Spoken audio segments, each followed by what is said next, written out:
cerdik itu tidak dipakai untuk meniadakan ketulusan. Cerdik itu dipakai untuk menegakkan ketulusan. Engkau yang menilai kami dari dalam, Engkau menguji hati manusia dan mengenal batin kami. Kepadamu ya Tuhan Yesus kami datang apa adanya. Tidak ada selubung, tidak sembunyikan apa-apa. Ajari kami mengikut-Mu dalam ketulusan, dalam kesucian, dalam kebenaran. Orang yang suci hatinya akan melihat Tuhan. Kami ingin melihat Tuhan nyata dalam doa kami dan dalam hidup kami sehari-hari. Sampaikan sabda-Mu, berita firman-Mu, celikan mata hati kami. Kami terima pengajaran dari Roh Kudus. Sembunyikan hamba-Mu di balik salib Kristus. Dalam nama Yesus. Amin. Puji Tuhan. Langsung kita ke Alkitab. Kita akan membaca hari ini topik yang saya angkat tentang ketulusan. Judulnya berkat orang yang tulus. Ya, tulus itu bukan kelemahan. Tulus itu kekuatan. Berkat orang yang tulus itu apa? Yang pasti orang tulus itu dibela sama Yesus. Rut pasal 4 ayat 1-10, sebuah cerita nenek moyang Yesus, yaitu Rut dan Boas. Rut seorang janda muda, ditinggal mati suami. Zaman itu di Israel ada sebuah custom atau sebuah tradisi, itu ditulis di hukum Taurat, bahwa siapa yang mati, jandanya harus ditebus oleh sanak saudara. Tentunya kerabat yang single, yang harus menikah dengan wanita yang ditinggalkan oleh suaminya. Suami yang adalah kerabatnya. Paham maksud saya ya? Jadi misalkan kalau ada satu orang meninggal, dia meninggalkan istrinya. Lalu habis itu dia punya saudara yang belum menikah. Saudara yang belum menikah itu otomatis jodohnya. Rut menjadi istri Boas. Ayat 1-10, Boas telah pergi ke pintu gerbang dan duduk di sana. Kebetulan lewatlah penebus yang disebutkan Boas itu. Lalu berkatalah Boas, "Hai saudara, datanglah dahulu kemari, duduklah di sini." Maka datanglah ia lalu duduk. Kemudian dipilihnyalah 10 orang daripada para tua-tua kota itu. Dan berkata, "Duduklah kamu di sini." Maka duduklah mereka. Lalu berkatalah ia atau Boas kepada penebus itu, "Tanah milik kepunyaan saudara kita Elimelek hendak dijual oleh Naomi yang telah pulang dari daerah Moab. Jadi pikirku baik juga hal itu kusampaikan kepadamu sebagai berikut. Belilah tanah ini di depan orang-orang yang duduk di sini dan di depan para tua bangsa kita. Para tua-tua bangsa kita. Jika engkau mau menebusnya, tebuslah. Tapi jika engkau tidak mau menebusnya, beritahukanlah kepadaku, supaya aku tahu, sebab tidak ada orang yang dapat menebusnya, kecuali engkau dan sesudah engkau, aku."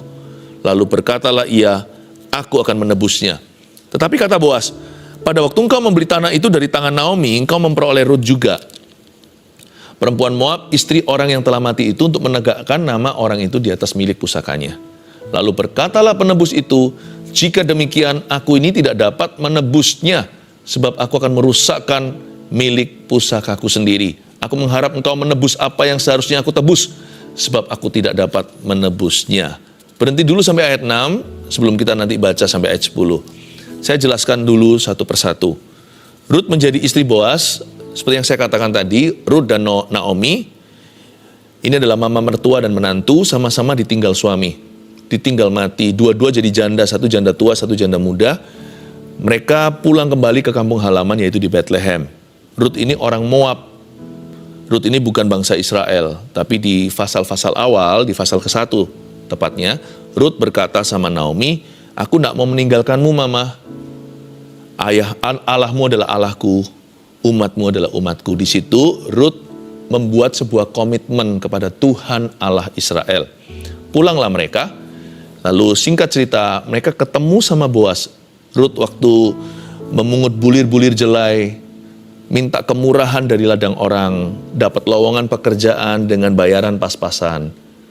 Rut membawa pulang jelai itu sebagai rantangan untuk mama mertuanya makan.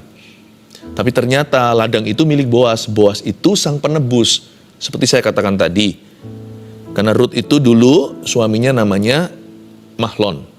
Mahlon dan Kilion itu kedua anak Naomi. Dua-dua mati. Tapi Rut akhirnya ikut. Dan Rut ini meninggal dunia, maka kerabat Mahlon harus menebus dia. Di sini ada satu bujangan namanya Boas.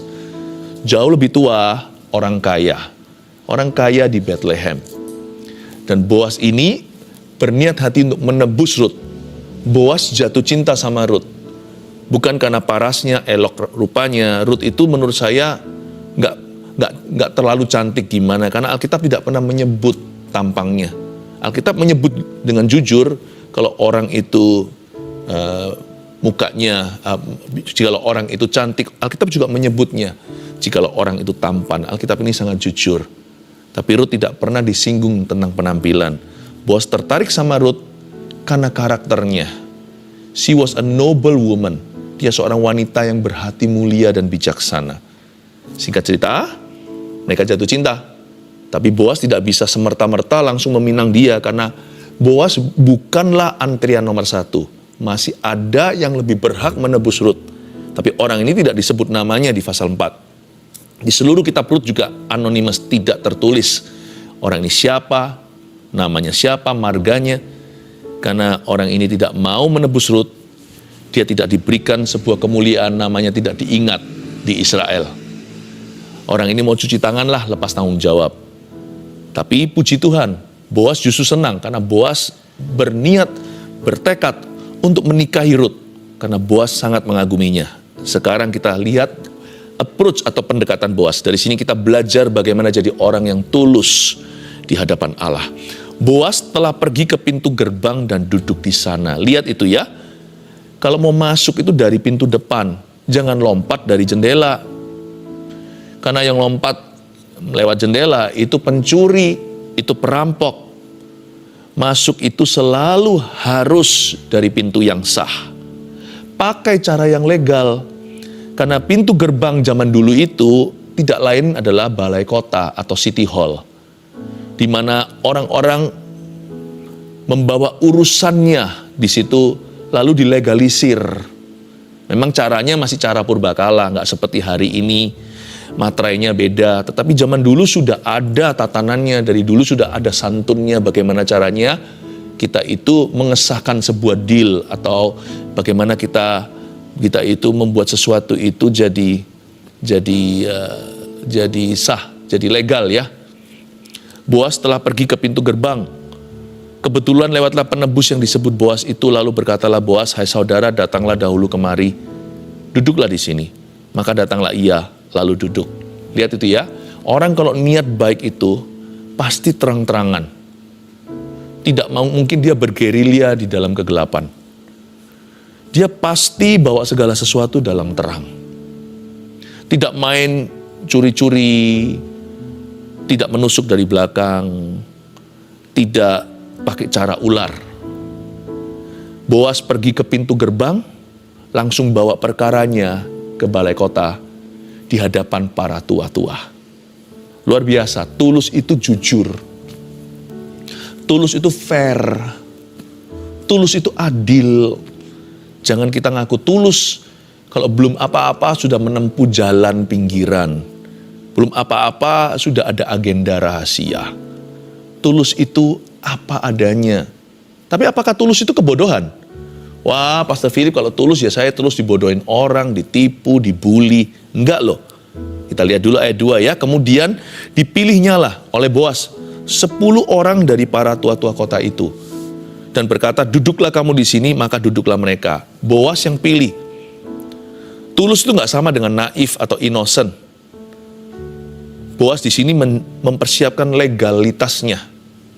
Dia pilih notaris dan harus ada notulennya di depan para notaris yang sah. Boas tidak gampang dibohongin. Dan dia tidak ada niat untuk membohongi siapa-siapa. Makanya itu Boas di sini mempersiapkan semua papernya. Semua sertifikat, semua surat-surat. Dipilihnya 10 orang dari para tua-tua kota itu. Due diligence. Atau apa yang merupakan PR kita. Apa yang harus kita siapkan ya kita siapkan. Orang tulus itu gak mudah ditipu. Kalau dia terus terang, dia juga berharap orang lain terus terang juga. Orang tulus itu gak gampang diajak kong kali kong begitu, atau diajak untuk berbisik-bisik. Jangan jadi orang tulus yang dibodohi. Itu bukan orang tulus, itu orang bodoh. Menurut saya dari Alkitab yang saya baca, waktu saya pelajari tentang Boas, orang ini tulus nenek moyang Yesus, tapi orang ini pintar. Dia juga cerdik. Dia pastikan semua yang dia lakukan ini ada landasannya, ada dasarnya. Dia panggil 10 orang dari para tua-tua kota, pasti yang terbaik notaris waktu itu. Dia siapkan semua di depan. Ada saksinya, ada tanda tangan, ada meterainya. Lalu berkatalah ia kepada penebus itu, ayat 3. Tanah milik kepunyaan saudara kita Elimelek hendak dijual oleh Naomi yang telah pulang dari daerah Moab. Naomi dan mendiang suami dulu itu asal Bethlehem. 10 tahun lalu mereka itu pindah ke Moab gara-gara kelaparan. Waktu ada satu musibah melanda negeri mereka dan kota kesayangan, mereka memilih untuk lari. Mereka lari dari rencana Allah. Jangan membuat keputusan berdasarkan ketakutan. Jangan lihat keadaan, tapi tanya Tuhan. Buat keputusan apapun itu harus berlandaskan iman dan janji Allah. Tapi singkat cerita, Elimelek mati, Naomi jadi janda. Lalu habis itu dengan Ruth, dia pulang ke kampung halaman. Dan waktu dia pulang itu, Naomi hendak menjual tanahnya. Karena sebagai janda, dia tidak punya kuasa apa-apa. Dan dia butuh sangat-sangat desperate sekali. Dia sangat-sangat putus asa membutuhkan penghidupan sehari-hari. Bagi Naomi, yang penting sekarang adalah survival atau bertahan. Makanya itu dia mau jual. Di Israel, semua surat-surat itu adalah milik setiap klan atau setiap keluarga. Jadi kalau ada jual beli itu hanyalah suratnya itu hanyalah HGB, hak guna bangunan. Tidak ada surat hak milik. Jadi misalnya kalau ada keluarga A jatuh miskin, saya beli karena saya mampu. Tapi karena keluarga itu, tanah itu adalah warisan bagi that family. Untuk keluarga itu. Maka saya bisa membelinya, 49 tahun saya bisa tahan. Tapi setelah itu Yobel, ya, Jubilee year, tahun Yobel itu, tahun 50 harus kembali lagi kepada pemiliknya yang sah. Saya hanya bisa menggunakan itu maksimal 49. Tahun ke-50 harus balik ke family itu. Nah, waktu itu Naomi hendak menjual tanahnya, karena dia butuh uang. 10 tahun lalu mereka orang kaya lama, waktu mereka pulang ke Bethlehem, mereka orang miskin baru. Zaman dulu, wanita itu tidak punya emansipasi. Jadi zaman sekarang itu jauh lebih, zaman sekarang enak. Tapi waktu itu di saat Ruth dan Naomi hidup, janda otomatis tidak punya hak apa-apa. Makanya mereka perlu menyambung kehidupan. Jadi, tanah ini mau dijual nih ceritanya. Ayat 4. Kalau kita jadi Boas pasti kita serobot. Tapi Boas itu tulus dia. Jadi pikirku, dia ngomong gini sama sang penebus satunya yang no name ini. Baik juga hal itu kusampaikan kepadamu. Sebagai berikut, belilah tanah itu di depan orang-orang yang duduk di sini. Dan di depan para tua-tua bangsa kita. Lebih baik kamu membelinya gitu maksudnya. Daripada nanti tanah itu jatuh ke keluarga lain, lalu gak bisa lagi diklaim 49 tahun kemudian. Mendingan dia jatuh, tetap aja dibeli oleh seseorang yang berhak menebusnya supaya tanah ini nggak hilang. Dia nggak hilang, tetap pada Naomi, tetap pada Ruth. Mau nggak kamu beli tanah ini? Jika engkau mau menebusnya, tebuslah, karena kamu penebus yang sah. Tetapi jika engkau tidak mau menebusnya, beritahukanlah kepadaku supaya aku tahu, sebab tidak ada orang yang dapat menebusnya kecuali engkau. Misalkan Boas ini second cousin. Ya, kalau dihitung dari kerabat itu mungkin dia masih sepupu. Tapi yang ini sepupu kedua. Jadi sepupunya sepupu itu kan sepupu kedua. Oh iya, dia adalah saudara sepupunya saudara sepupuku. Mana lebih dekat dengan saudara sepupu langsung? Nah, penebus ini saudara sepupu langsung. Sedangkan Boas masih sepupunya sepupu. Makanya Boas berkata, jadi pikirku, lebih baik aku sampaikan kepadamu. Boas itu tahu diri. Ini kalau bukan karena dia tulus, dia pasti udah sikat. Apalagi udah jatuh cinta. Apalagi dia sudah senang sama Ruth. Apalagi di sini ada tanah murah-murah dijual, ya kan?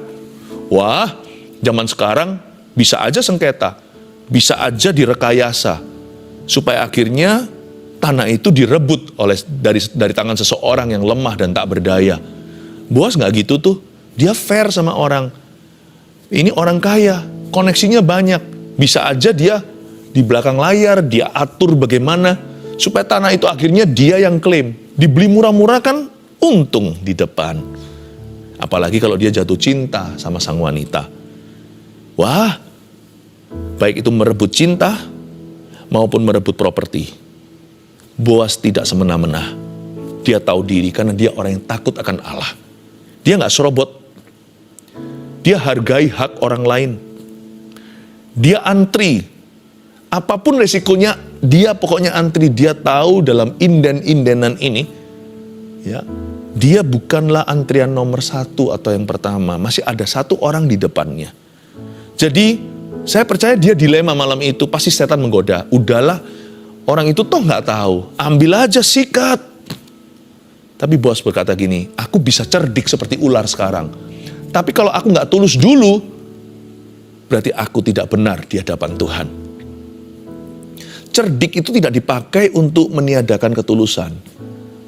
Cerdik itu dipakai untuk menegakkan ketulusan. Orang tulus tidak harus kalah.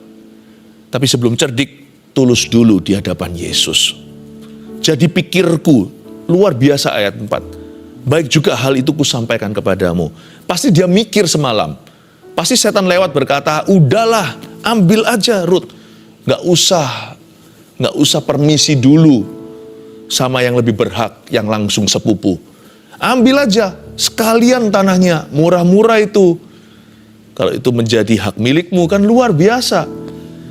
Mau dikontrakkan kek, atau mau dijual lagi lain kali. Biar nanti keluarga lain bisa guna bangunan, terserah. Atau mau kongsian, atau mau kerjasama dengan orang. Kamu bisa kelola itu properti. Saya yakin Boas ini, nenek moyangnya Tuhan Yesus, berkata pada setan malam itu, enyah kau. Tidak baik mencobai Tuhan. Tidak baik. Jadi pikirku baik juga hal itu kusampaikan kepadamu. Tapi saya yakin Boasnya deg-degan. Pasti dia tegang. Gimana kalau sang penebus ternyata punya uang? Dibeli itu tanah murah-murah. Waduh, tahu gitu saya serobot ya. Enggak boleh halalkan segala cara. Meskipun Boas tahu resikonya tinggi. Apalagi kehilangan jantung hatinya. Dia sudah jatuh cinta nih sama Rut. Kalau sampai penebus itu beli tanahnya, itu satu paket. Berarti dapat jandanya. Paham maksud saya, keluarga Saat Teduh tercinta. Nggak cuma beli tanahnya, itu menebus tanah, berarti juga menebus pemiliknya. Karena ini bukan bicara tentang transaksi properti. Ini bicara tentang melanjutkan untuk bisa, ini bicara tentang mengayomi janda kerabatnya. Dan meneruskan nama keluarganya. Wah, Boas ngomong begini dengan segala resiko. Jadi orang jujur memang bisa merugi. Tapi Boas tetap berprinsip. Jadi orang itu jangan aji mumpung. Tetap harus punya prinsip yang tegas. Kita hidup itu bukan berdasarkan kebetulan. Orang kalau kebetulan itu bisa halalkan segala cara. Kapan lagi ya kan? Tapi kalau orang hidup berdasarkan atau berlandaskan kebenaran, dia tidak akan gampang-gampang kompromi. Atau bahkan dia nggak akan kompromi sama sekali, itu lebih tepatnya. Karena dia harus lihat dulu kebenarannya. Ini nggak bener ini, kalau aku begini aku kan jadi orang yang salah di hadapan Tuhanku. Bisa aku kaya, tapi halalkan segala cara, semua jalan menuju ke Roma. Buat apa saya kaya memperoleh seluruh dunia tapi kehilangan nyawa saya atau perkenanan Allah? Nggak boleh. Makanya itu Boas berkata, jadi pikirku baik juga hal itu kusampaikan kepadamu, bla bla bla, sampai ayat keempat yang akhir-akhir dikatakan, sebab tidak ada orang yang dapat menebusnya kecuali engkau, dan sesudah engkau, baru aku. Lalu berkatalah ia. Wah, si penebus itu, yang sepupu satu, lalu berkatalah ia, aku akan menebusnya. Pasti saya tahu, anjloklah hatinya Rut, Naomi dan Boas sekalian. Waduh, lemas mereka. Di situ adakah penyesalan di hati seorang tulus gara-gara jujur dia merugi sebuah kesempatan emas di depan, padahal dia dengan mudah bisa serobot, gak ada orang tahu. Boas yang hubungi orang ini. Orang ini toh juga tidak ada koneksi dengan Rut. Cuek, acuh tak acuh. Tapi Boas waktu antri dia berdoa, Tuhan izinkan sekalipun orang itu lebih berhak, aku lebih mau Tuhan. aku mau Rut. Bukan tanahnya. Boas ini sudah juragan tanah. Pikirannya bukan ke harta.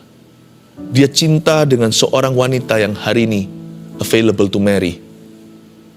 Hari ini sah di hadapan Tuhan, seseorang bisa menikah dengannya. Malah justru mulia di masyarakat Israel saat itu siapa yang mau menebus janda kerabatnya. Karena berarti orang yang menebusnya itu tidak akan, nanti anak-anak dari keturunannya tidak akan masuk ke kakaknya, tidak akan masuk ke surat keluarganya. Tapi anak pertama harus pakai marga dan nama daripada suami yang meninggal. Ini pengorbanan. Ini nggak manis-manis buat Boas. Ini berarti anak sulungnya bukan milik Boas nanti sama Rut ini. Miliknya almarhum Mahlon. Jadi orang yang mau menebusnya itu berarti berhati besar. Tetapi kata Boas ayat 5, pada waktu engkau membeli tanah itu dari tangan Naomi, engkau memperoleh Rut juga, perempuan Moab, istri orang yang telah mati itu, untuk menegakkan nama orang itu atas milik pusakanya. Ya kan, tadi yang saya jelaskan. Berarti bukan hanya menikahi jandanya, anak mereka nanti kemudian dianggap sebagai anak almarhum suaminya. Jadi bukan anaknya Boas. Dan Boas tahu itu titik lemah. Mana ada sih laki-laki yang anak sulungnya dinamakan, akan dikasih nama-nama saudaranya, apalagi kerabatnya. Enggak lah. Anak laki, kalau setiap laki-laki pasti mau anak sulungnya itulah permulaan kegagahan perkasaanku dalam hidup ini. Inilah keturunanku. Kita ingin banggakan. Wah, mirip siapa? Mirip siapa? Mirip papa. Misalnya kalau anak pertamanya, anak sulungnya adalah seorang putra. Apalagi perempuan pun juga sama. Wah, akan dimanja. Boas tahu titik lemah itu. Makanya Boas ini bukan hanya tulus, tapi dia juga pintar. Tulus dulu seperti merpati, baru cerdik seperti ular. Boas tahu kalau pria ini nggak cinta sama Rut, nggak akan mau. Makanya itu pertama-tama Boas lindungi Rut dulu yang ditawarkan tanah. Dia lihat dulu, siapa tahu di titik ini sudah menolak. Kalau gitu aman ya kan? Dia bilang, nggak mau aku sudah, atau nggak punya uang mungkin, nggak punya dana. Beres sudah, oke, kalau gitu aku aja. Pertama-tama ditawarkan tanahnya, supaya perasaan perempuan jangan terluka. Bayangin kalau ditolak. Tapi waktu ini udah gak mempan, dia berkata, aku akan menebusnya. Wah, Boas tetap tidak menyerah. Boas berkata, kalau gitu gini ya, kamu perlu tahu ya bro, gitu ya kira-kira bahasanya. Waktu kamu beli tanah ini ada satu janda, ada dua malahan. Naomi sebenarnya yang berhak, tapi Naomi udah tua, gak akan menikah lagi. Tapi janda keduanya, yaitu Rut, harus dipinang sekaligus atau sekalian sebagai istri. Kita boleh berkata aneh itu kebudayaannya, tapi memang setiap negara ada kebudayaan. Apalagi ini di zaman-zaman dulu. Itu tradisi yang memang menjadi kenyataan. Jadi Boas di sini berkata, strategi pertama ditawarkan tanah, strategi kedua dia jujur beritahu, tapi cerdik dalam penekanannya. Dia berkata, gini ya, sekalian istrinya ya, berarti kamu harus pinang. Dan nanti anak kalian berikutnya dari pernikahan ini tidak menjadi anakmu, tapi menjadi anak almarhum Mahlon. Wah, mundurlah langsung orang itu, karena Boas tahu, kalau nggak cinta nggak akan mau. Dia tahulah kebanggaan laki-laki pada anak sulungnya. Lalu berkatalah penebus itu, jika demikian aku tidak dapat menebusnya, sebab aku akan merusakkan milik pusakaku sendiri, ya kan? Aku mengharap engkau menebus apa yang seharusnya aku tebus, sebab aku tidak dapat menebusnya. Lihat itu, cerdik setelah tulus. Tapi tetap Boas jujur, dia tidak memanipulasi, dia tidak mempermainkan orang. Boas ngomong apa adanya, dia jujur, tapi lihat, smart penekanannya. Dan Boas tahu titik-titik di mana itu merupakan celah di hati orang yang gak cinta. Dia tekan tombol-tombol itu membuat orang itu berpikir, aku enggak mau. Boas tidak manipulate people, tidak memanipulasi. Tapi Boas itu mengerti apa yang di hati laki-laki. Luar biasa loh. Menurut saya Boas ini seorang negosiator yang begini. Dia itu mengerti bagaimana lika-liku kisi-kisi dalam sebuah negosiasi. Dari sini saya mendapatkan sebuah penghiburan. Dahulu kala, saya hampir percaya ketika semua orang berkata, kamu jangan terlalu tulus, jangan terlalu jujur, nanti kamu akan selalu dikalahkan. Ternyata enggak. Ternyata enggak. Tulus itu pintar. Ya. Tapi hati-hati, tidak semua cerdik itu tulus. Malahan kebanyakan cerdik itu hanya ular. Nah itu jangan. Karena kita adalah keturunan Tuhan, bukan keturunan ular beludak. Dan juga selain itu di ayat 6 tadi kan akhirnya nggak mau kan. Berhasil tuh. Berhasil strateginya Boas. Dari sini kita pelajari sesuatu, kalau berkat itu nggak akan lari. Kalau itu memang berkat kita nggak usah serobot. Apalagi serobot hak orang. Berkat itu nggak akan lari. Sebab hak kita dan upah kita terjamin pada Tuhan. Ayat 7. Beginilah kebiasaan dahulu di Israel dalam hal menebus dan menukar. Setiap kali orang hendak menguatkan sesuatu perkara, maka yang seorang menanggalkan kasutnya sebelah dan memberikannya kepada yang lain. Demikianlah caranya orang mensahkan perkara di Israel. Lucu ya. Kalau sekarang kan pakai materai, di depan notaris, tanda tangan lah. Lalu nanti difoto, oke ini pada hari apa tanggalnya dicatat, dinotulenkan. Tapi zaman dulu enggak. Kebiasaan dahulu itu adalah mereka ambil salah satu sepatu. Jadi sepatu orang itu dulu bukan seperti sekarang ini. Buatannya massal atau pabrik. Sepatu dulu itu dijahit. Size-nya, jahitannya, jadi kelihatan. Seperti kalung yang dipecah jadi dua. Satu dipegangkan seseorang. Nanti kalau ketemu retakannya bisa klop. Sepatu juga sama. Sepatu dikasih. Jadi itu disimpan. Suatu hari tidak ada gugatan. Apa-apa, no ini loh sepatunya orang ini. Sepatunya orang ini. Berarti orang ini sudah menyerahkannya. Bahwa orang ini sudah menyetujui. Memang lucu, tapi itulah kenyataannya dahulu. Begini kebiasaan dahulu di Israel. Tapi ada sesuatu yang tidak ditulis di ayat 7. Kalau kita baca di hukum Taurat, bukan hanya itu. Kalau yang menebus nggak mau, ini bukan hanya notarisan. Kalau yang menebus tidak mau, padahal itu tanggung jawabnya dia. Supaya apa? Supaya yang mati itu kerabatnya tidak akan sampai tidak punya keturunan. Supaya namanya itu dipelihara. Supaya sampai seterusnya masih ada marganya. Tapi orang yang menolak biasanya dihina. Gak hanya sepatunya diambil, tapi orang itu juga harus diludahi oleh perempuan. Perempuan yang dia tolak untuk menebusnya. Harus begitu. Tetapi ini gak terjadi di kasus Boas. Ayat 8, lalu penebus itu berkata kepada Boas, engkau saja yang membelinya dan ditanggalkannya lah kasutnya. Kalau hukum Taurat, orang itu harus diludahi juga. Ya ini adalah customnya Timur Tengah. Tapi ini gak terjadi, kenapa? Karena Boas itu gak gitu. Orang tulus itu baik hati, catat ini. Orang tulus itu minimalis kalau soal menuntut dan membalas. Pintarnya bukan dipakai untuk menjatuhkan, pandainya dipakai untuk memelihara. Kalau bicara soal apa yang fair untuk dirinya, ya sudahlah, asal Tuhan sudah beserta sama dia, itu dia gak akan menuntut apa-apa. Tanpa harus meludahi dalam kasus Boas. Kemudian berkatalah Boas kepada para tua-tua dan kepada semua orang di situ, ayat 9, kamulah pada hari ini menjadi saksi bahwa segala milik Elimelek dan segala milik Kilion dan Mahlon aku beli dari tangan Naomi. Juga Rut, perempuan Moab itu, istri Mahlon, aku peroleh menjadi istriku. Wow, haleluya. Untuk menegakkan nama orang yang telah mati itu di atas milik pusakanya. Supaya Mahlon tetap punya, namanya itu masih ada di dunia. Demikianlah nama orang itu tidak akan lenyap dari antara saudara-saudaranya dan dari antara warga kota. Kamulah pada hari ini menjadi saksi. Tapi disinilah plot twistnya. Kalau kita lihat sinetron itu, kalau sutradaranya pintar ya, bisa saja endingnya nggak terduga loh. Kita nggak prediksi bakalan begitu.